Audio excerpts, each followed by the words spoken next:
Hi, எல்லோருக்கும் வணக்கம். Welcome to Vijith views. அந்த வீடியோவில் நம்ம பிக் பாஸ் 8 தமிழ் பற்றிய ஒரு முழு தொகுப்பு தான் வந்து டிஸ்கஸ் பண்ண போகிறோம். ஸோ வீடியோக்குள்ள போகிறதுக்கு முன்னாடி நம்ம சேனலுக்கு நீங்கள் வந்து புதுசாக இருந்தீங்க அப்படின்னா கண்டிப்பாக சப்ஸ்கிரைப் பண்ணிக்கோங்க. வீடியோ மறக்காமல் ஒரு லைக் பண்ணிக்கோங்க. இப்போ நம்ம வீடியோக்குள்ளே போகலாம். ஸோ இன்றைக்கி நம்ம பார்க்க போகிற டாபிக் பை டாப்பிக்காக வந்து டிஸ்கஸ் பண்ணிவிட்டு அதுக்கடுத்து இன் டீட்டெயிலாக நம்ம வந்து டிஸ்கஸ் பண்ணலாம். ஸோ ஒட்டுமொத்தமாக பிக் பாஸ் 8 தமிழ் சம்மந்தப்பட்ட விஷயங்கள் தான் வந்து பார்க்க போகிறோம். அதுக்கு முன்னாடி கமல் சாரோடைய ஹோஸ்டிங் அதை ரீப்ளேஸ் பண்ணுறதுக்கு யார் அப்படின்னு சொல்லிட்டு பலதரப்பட்ட பேர்கள் அடிபடுது. கடைசியாக 2 பேர் வந்து ஃபைனலாக இருக்காங்க அப்படிங்கிறது தான். ஸோ அதிலேருந்து ஒன்று விஜய் டிவி வந்து எடுத்துகிட்டு வர போகிறாங்க அப்படிங்கிறது ஒரு மிகப்பெரிய ஒரு விஷயமாக வந்து பார்க்கப்படுது. அது என்ன அப்படிங்கிறதை பற்றி பார்க்க போகிறோம். அடுத்து பிக் பாஸ் கண்டஸ்டன்ஸ் வந்து 2-3 அப்டேட்ஸ் வந்து பார்த்திங்கன்னா அதை பற்றி வந்திருக்கு. இப்போ சீசன் 8 தமிழுக்கு ஆடிஷன்ஸ் யாரெல்லாம் வந்து போயிருக்கு, யாரெல்லாம் வந்து புஷ் பண்ணுறாங்க அப்படின்ற ஒரு டீட்டெயிலு. அடுத்து பழைய கண்டஸ்டன்ஸ்லாம் கமல் சாரோடைய ஹோஸ்டிங் பற்றி சில விஷயங்கள் வந்து ஷேர் பண்ணியிருக்காங்க. அதை பற்றி நம்ம வந்து பேச போகிறோம், என்னென்னலாம் வந்து இருக்குது அப்படின்ற மாதிரி. அடுத்து கமல் சார் அப்படின்ற அந்த ஒரு ஹோஸ்ட் அப்படின்ற ஒரு மரியாதை அப்படிங்கிற ஒரு விஷயம் இருக்குல்ல, அதை பற்றி வனிதா வந்து ரொம்ப பியூட்டிஃபுல்லாக ஒரு ரியாக்ஷன் வந்து பண்ணியிருக்காங்க. அது எங்கே அப்படின்னா, ஏற்கனவே விட்டுட்டு போன அல்டிமேட்டில் வனிதா அவர்கள் வந்து நிறைய விஷயங்கள் வந்து ஷேர் பண்ணியிருப்பாங்க. அதையும் நம்ம பார்க்க போகிறோம். அது வந்து இந்த சீசனில் எவ்வளோ தூரம் வந்து ஒரு இம்பேக்ட் வந்து கிரியேட் பண்ண போகுது அப்படிங்கிறதையும் வந்து நம்ம கண்டிப்பாக டிஸ்கஸ் பண்ண போகிறோம். ஸோ டோட்டலாக இவ்வளோ டாப்பிக்கு. ஸோ கண்டிப்பாக பிக் பாஸ் சம்மந்தப்பட்ட ஃபேன்ஸாக இருந்தீங்கன்னா சேனலை மறக்காமல் சப்ஸ்கிரைப், வீடியோவை லைக் பண்ணிக்கோங்க. ஓகே, இப்போ நம்ம வீடியோக்குள்ளே போகலாம். First topic. So Bigg Boss 8 Tamil Kamal sir ஏன் பண்ணலை அப்படிங்கிறதுக்கு ஒரு காரணம் அப்படிங்கிறது நிறைய பேர் வந்து கேட்டிருந்தீங்க. ஸோ அதற்கான 2 காரணம். ஒன்று வந்து பார்த்தீங்கன்னா சம்பளம். ஸோ ஒரு ஹைக் வந்து பார்த்தீங்கன்னா 40 கோடி கிட்ட ஹைக் கேட்டிருக்காப்புல, 160 கோடி ரூபா வரைக்கும் கேட்டிருக்காரு. ஸோ 156 சொன்னால் கூட ஒர்க் அவுட் ஆகலை. நம்ம ஏற்கனவே சொன்ன மாதிரி நிறைய ஆர்டிக்கலில் வந்துருச்சு 156 ஓகே பண்ணிட்டாங்க அப்படின்னு சொல்லிட்டு. பட் ஆனால் அதுவும் உண்மையாகலை. ஸோ அது ஒரு விஷயம். ப்ளஸ் கமல் சார் அப்படின்னு சொல்லிட்டு வந்தீங்கன்னா ஒரு நாள் ஷூட்டிங் வரார் அப்படிங்கிறது உங்கள் எல்லாத்துக்குமே தெரியும். அது 2 நாள் ஷூட்டிங் இல்லை, ஒரு நாள் ஷூட்டிங் எடுத்து 2 நாள் நமக்கு வந்து டெலிகாஸ்ட் பண்ணுறாங்க. ஆனால் அதுக்கு அவர் வந்து போகணும்ல. இப்போ வேறு எங்கேயாவது ஃப்ளைட் இருக்குது அப்படின்னா, இப்போ தக் லைஃப் ஷூட்டிங் வந்து ஹைதராபாத்தில் இருக்குன்னு வைங்க, அவர் வந்து அன்றைக்கே கிளம்பி அன்றைக்கே ஷோ பண்ண முடியாது. ஒரு நாள் முன்னாடி தான் வரணும். ஸோ அந்த நாள் போகும். அடுத்த நாள் வந்து அந்த ஷோ முடிச்சுட்டு உடனே கிளம்ப முடியாது. ஸோ அடுத்த நாள் தான் கிளம்ப முடியும். அப்படிங்கிறப்ப அடுத்த நாளும் போகும். ஸோ 3 நாள் வந்து கணக்கு. அப்படிப்பட்ட ஒரு விஷயத்தில் வந்து பேசியிருக்காங்க. பட் அது வந்து அமையலை. ப்ளஸ் கல்கி சரியான விக்ட்ரி. நான் ஏற்கனவே சொல்லிட்டேன், நாகார்ஜுன் வந்து பார்த்தீங்கன்னா கமல் சாரை அடுத்து உரிச்செடுக்க போகிறார் அப்படிங்கிறது. ஏன்னா அவருடைய சிந்தனைகள் எல்லாமே வந்து தீனி போடுற அளவுக்கு ஒரு வில்லன் கேரக்டருக்கு கமல் சார் தான் வந்து பயங்கரமாக ஒரு ஹிண்ட்டை கொடுத்து வச்சுருக்காரு. ஸோ அந்த படத்துக்கான ஒர்க்கு பயங்கரமாக ஸ்டார்ட் பண்ணணும் அப்படின்ற மாதிரி சொல்லிட்டாங்களாம். ஸோ ஏன்னா படம் நல்லா போயிட்டுருக்கு. ஃபஸ்ட் பார்ட் சீக்கிரம் டிலே பண்ணாமல் செகண்ட் பார்ட்டை விட்டோம்னா வேறு லெவலில் கல்லா காட்டலாம் அப்படின்ற மாதிரி அவங்க பிளானு. தக் லைஃப் மணிரத்னம் படம் டிசம்பருக்குள்ளே முடிக்கணும் கமான் அப்படின்றாரு. ஒன்றும் பண்ண முடியாது. அடுத்து KS 237 ஒரு ஆரம்பிக்க போகிற அன்பறிவு படம் செப்டம்பரில் ஷூட்டிங்கு. ஸோ இதெல்லாம் எப்படி பண்ணுவீங்க நீங்கள்? நீங்கள் நோட்டில் இந்தியன் 3 வேறு இருக்குது. எப்படி நீங்கள் பண்ணுவீங்க? 3 நாள் எப்படி அடிபட்டு பிக் பாஸ் வாரத்துக்கு 3 நாள் எப்படி நீங்கள் கொடுப்பீங்க கால் ஷீட்டை பிக் பாஸ் டீமுக்கு? ஸோ முந்தையாச்சும் விக்ரம் படம் பண்ணிகிட்டு இருந்தார் பிக் பாஸ். அப்போ ஒன்றும் பெரிய இம்பேக்ட் வந்து கிடையாது. ஸோ அப்படி இருக்கப்போ ஈஸியாக அவர் வந்து அட்ஜஸ்ட் பண்ணிட்டார். ஸோ அப்படி இருக்கும் பொழுது இது ஏன் அவர் வந்து பண்ணலை அப்படின்னா, கண்டிப்பாக வந்து அதை கொஞ்சம் மக்கள் சந்திக்கணும் அப்படிங்கிறது ஒரு விஷயம் இருந்தாலும் அமௌண்ட் வந்து இன்னும் கொஞ்சம் கூட கொடுத்துருந்தா பண்ணியிருப்பார். பட் அது வந்து அவர் பண்ணலை. ஸோ அதுக்காக லீவ் பாய், நான் வந்து படத்திலே போய் சம்பாதிச்சுக்கிறேன் அப்படின்ற மாதிரி டாட்டாவை போய் சொல்லிட்டார். அவருடைய ரெக்கமெண்டேஷன் நான் ஏற்கனவே சொல்லிட்டேன் நேரத்தே, சிம்பு அப்படின்னு சொல்லிட்டு. சரி, இப்போது ஹோஸ்ட்டாக வந்து பார்த்தீங்கன்னா நயன்தாரா வராங்க அப்படின்ற மாதிரி ஒரு குண்டை தூக்கி போட்டாங்க. நானும் யோசிச்சு பார்த்தேன், இன்னடா உண்மையாவா அப்படின்ற மாதிரி. பட் அந்த மாதிரி எதுவுமே கிடையாது. பிரகாஷ் ராஜ்னு சொல்கிறானுங்க, சரத்குமார்னு சொல்கிறாங்க, ரம்யா கிருஷ்ணன் சொல்கிறாங்க அப்படின்ற மாதிரி ஏகப்பட்ட விஷயம் போயிட்டுருக்கு. பட் நேரோட் இட் விஜய் டிவி அடித்து நகர்த்தி 2 கை தட்டினா தான் ஓசை வரும். ஒன்று இன்னொன்று அப்படின்ற மாதிரி. ஒன்று வந்து எஸ்டிஆர், இன்னொன்று வந்து விஜய் சேதுபதி அப்படின்றத டப்புன்னு போட்டு உடச்சிட்டாங்க. ஸோ இவங்க 2 பேர்கிட்ட தான் வந்து மீட்டிங் வந்து ஜென்ரலைஸ் ஆகிருக்கு. பட் சிம்பு அன்ஃபார்ச்சுனேட்டாக அவரும் வந்து தக் லைஃப், அடுத்து STR 48 ஏகப்பட்ட விஷயங்கள் 3 படங்கள் பிஸியாக இருக்கார். At the same time Vijay Sethupathi எடுத்துட்டிங்க அப்படின்னா ஒரு படம் ஹீரோவாக தான் பண்ண போகிறேன், ஒரு படம் தான் மெட்டீரியலைஸ் ஆகி சூப்பராக பண்ண போகிறேன் அப்படின்ற அந்த முடிவில் இருக்கார் ஆஃப்டர் மகாராஜா. அப்படிங்கிறதுனால பிக் பாஸ் 8 தமிழுக்கான ஹோஸ்ட் சான்சஸ் ஆர் தேர் அப்படின்னு சொல்கிறதுக்கு கண்டிப்பாக விஜய் சேதுபதி அவர்கள் முழுக்க சான்ஸ் இருக்குது அப்படின்ற மாதிரி நமக்கு வந்து ஒரு ஃபீல் ஆகுது.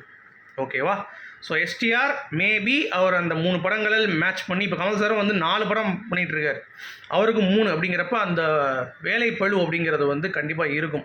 ஸோ அப்படி இருக்கும் பட்சத்தில் கண்டிப்பாக விஜய் சேதுபதி ஒரு படம் பண்ணுறதுனால ஈஸியாக அதை முடிச்சுட்டு ஷூட்டிங்க்கு வந்து வந்துக்கலாம். 3 நாள் அப்படிங்கிறது பெரிய விஷயம் கிடையாது வாரத்துக்கு அப்படிங்கிறது அவருடைய தாட் ப்ராசஸாக இருக்கும். ப்ளஸ் இதில் வந்து கொஞ்சம் சம்பாதிக்கவும் செய்யலாம். ஒரு 50 கோடி கொடுத்தாலும் பிக் பாஸ் டீம் வந்து ரெடியாக தான் இருக்கும் கொடுக்குறதுக்கு. ஓகே பண்ணிக்கலாம் எஸ் அப்படின்ற மாதிரி ஓகேவா. ஸோ இந்த ஒரு பேட்டர்னில் அவங்க பண்ண போகிறாங்க அப்படிங்கிறது தான். ஸோ ஹோஸ்ட்டை தள்ளி வச்சுருங்க. அடுத்து கண்டஸ்டன்ஸ். கமல் சார் எக்ஸிட் ஆகிருக்காரு. இந்த பிக் பாஸ் உள்ளே போயிட்டு வந்தாங்கல்ல, கிட்டத்தட்ட ஒரு சீசன் எடுத்துக்கோங்க, 7 சீசன். எத்தனை பேர் போகிறாங்க? ஒரு 10 பேர்னு வைங்க. 70 பேரில் எத்தனை பேர் ரிப்ளை பண்ணியிருப்பாங்கன்னு நினச்சிங்க கமல் சாருக்கு? ஏன்டா உங்களுக்குலாம் அறிவு இருக்காடா, இல்லை சோத்தை திங்க அதை விட்டு வேறு ஏதாவது திங்கிறீங்களா அப்படின்ற மாதிரி நம்ம கண்டிப்பாக கேட்டாகணும். ஏன்னா உங்களுக்கு ஒரு லைஃப் கொடுத்துருக்காங்கடா. ஏன்னா பிக் பாஸுங்கிறது ஒரு வெளிச்சம். அந்த ஷோ பிரபலமடைறதுக்கு காரணமே கமல்ஹாசன் அப்படின்ற ஒருத்தர் உட்காந்ததுனால தான் வந்து பார்க்குறாங்க நிறைய பேர். அப்படிப்பட்ட ஒரு மனுஷன் வந்து ஹெவி ஹார்ட்டோடு போகிறேன், நான் கண்டஸ்டன்ட்டை வாழ்த்துறேன், என் கூட இருந்தவங்க எல்லாத்துக்குமே வந்து நான் நன்றி தெரிவிக்கிறேன் அப்படின்னு சொல்லி அவர் ஒரு போஸ்ட்டை போடுறாரு. ஒரு கூமுட்டை பயிலும் வந்து பார்த்தீங்கன்னா வந்துட்டு போகல. இதில் வின்னர்ஸ் ஒருத்தன் கூட ரிப்ளை பண்ணல. ஃபஸ்ட் சீசன்லேருந்து எடுத்துக்கோங்க. ஃபஸ்ட் சீசனில் ஜெயிச்ச ஆரவ்லேருந்து லாஸ்ட் சீசன் ஜெயிச்ச அர்ச்சனா வரைக்கும் ஒரு பயிலும் ரிப்ளை பண்ணல. அசீம், ராஜு, ஆரி ஒருத்தனும் பண்ணல. ஒரு தடவை பண்ணி தேங்க்யூ சார் நீங்கள் வந்து இது இல்லை அப்படின்ட்டு 3 பேர் தான் இப்போதைக்கு நான் பார்த்த வரைக்கும் பண்ணியிருக்காங்க. ஒன்று வந்து நம்ம விஷ்ணு. ஸோ அருமையாக ஒரு டிராஃப்ட் பண்ணி சார் வேறு லெவல் தெய்வமே அப்படின்ற மாதிரி போட்டாப்புல. தினேஷும் அப்படி தான், அவரும் வந்து இந்த மாதிரி சார் நான் ரொம்ப மிஸ் பண்ணுறோம், ஸோ உங்களுடைய டைம்லாம் வந்து ரொம்ப என்ஜாய் பண்ணோம், நிறையா கற்றுக்கிட்டேன் அப்படின்ற மாதிரிலாம் போட்டிருந்தாரு. அடுத்து மாயா ஜஸ்ட்டு தேங்க்யூ அப்படின்ற மாதிரி போட்டு முடிச்சிட்டாங்க. சரியா. இதில் இன்னும் ஒரு குரூப் இருக்குது. என்ன குரூப் அப்படின்னா, பிரதீப்புக்கு ரெட் கார்டு கொடுத்துட்டாரு, அதனால தான் கமல்ஹாசன் அவர்களெல்லாம் வெளியே தூக்கிட்டாங்க விஜய் டிவி அப்படின்னு சொல்லிட்டு ஒரு உருட்டு. இன்னொருத்தவங்க மாயா ஸ்குவாடு, மாயாவுக்கு வந்து கப்பு கொடுக்கல கமல் சார், 3ஆவது இடம் கொடுத்துட்டார், அதனால தான் நாங்கள் வந்து பிக் பாஸ்லேருந்து அவரை தூக்கிட்டோம், தூக்கி கழிச்சிருவீங்கடா அப்படின்ற மாதிரி. ஏண்டா அவரே பட்ஜெட் நீ கொடுக்க முடியல அவருக்கு விஜய் டிவிலேருந்து சொல்லிட்டு விஜய் டிவி பிச்சை எடுத்துகிட்டு இருக்கேன் அவர்கிட்ட போய், ஐயா தாயே ஹெல்ப் மீ அப்படின்ற மாதிரி. இவங்க வந்து பார்த்தீங்கன்னா கமல்ஹாசன் அவர்கள் வந்து நாங்கள் தூக்கி போட்டாங்களாம் அப்படின்ட்டு. டேய் மாயா பிரதீப்லாம் யாரா கோமாளிகளா கமல் சார் முன்னாடி? அதாவது கேம் வைஸில் நமக்கு வந்து ஏகப்பட்ட மாற்று கருத்து இருக்குது. ஏற்கனவே சொல்லிட்டேன், கேம் வைஸ் பார்க்க முடியுது. பிரதீப் வந்து ரெட் கார்டு கொடுத்ததில் நானும் வந்து உடன்படலை. நான் ஏற்கனவே சொல்லியிருந்தேன். ஏன்னா அது வந்து உமன் கார்டு அந்த இஷ்யூவில் கொடுக்காம கெட்ட வார்த்தை பேசுகிறான் அப்படின்னு சொல்லி கொடுத்துருந்தாங்கன்னா பேச்சே கிடையாது. பட் அதை வந்து ஒரு மாதிரி குழப்பி விட்டாங்க. அதுக்கு நான் எதிர்ப்பு தான். ஆனால் அவன் தான் அந்த அதனால தான் அப்படின்னு சொல்லி சொல்கிறதெல்லாம் வந்து நமக்கே வந்து பார்த்தீங்கன்னா பயங்கர உருட்டாக இருக்குது. ஸோ அந்த மாதிரிலாம் கிடையவே கிடையாது. சரியா, ஒன்றுமே கிடையாது. அடுத்து இந்த பிக் பாஸ் ஹோஸ்ட் மாற்றிட்டீங்க, ரைட்டு, அது ஒரு பக்கம் இருக்கட்டும். பட் அல்டிமேட்டில் சிம்பு வந்தாரே, அவர்கிட்ட கேளுங்க. இப்போ கமல் சார் வந்தாருன்னா high sir, how are you sir, fine sir அப்படிம்பாங்க. நம்ம அதை விட்டு சிம்பு வந்தாருங்க, ஏய் நண்பா தலை, என்ன தலை வாங்க தலை அப்படின்ற மாதிரி. ஏற்கனவே பிக் பாஸே வந்து பார்த்தீங்கன்னா குருநாதா என்ன தலை வாத்தலை போத்தலைன்னு இருக்கானுங்க.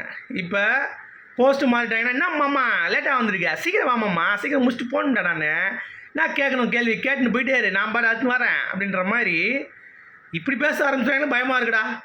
அப்புறம் இந்த ஹோஸ்ட்டுக்கு வாரம் வந்து சாட்டர்டே சண்டே ஒரு டிஆர்பி இருக்கும்ல, அது எத்தனை சீசன் ஆனாலும் சரி, 7 சீசனாக டிஆர்பி கமல் சார் வந்து குறைஞ்சதே கிடையாது வீக்கெண்ட் எபிசோடில். ஸோ அது ஒரு மேஜிக் கிரியேட் பண்ணி வச்சுருக்காரு. அது இந்த வட்டம் வர சங்கி மங்கிக்கு வருமானு தெரில, அது ஒன்று இருக்குது. இன்னொன்று ஒரு மிகப்பெரிய ஒரு விஷயம் இருக்குது, என்னென்னா ரெஸ்பெக்டு.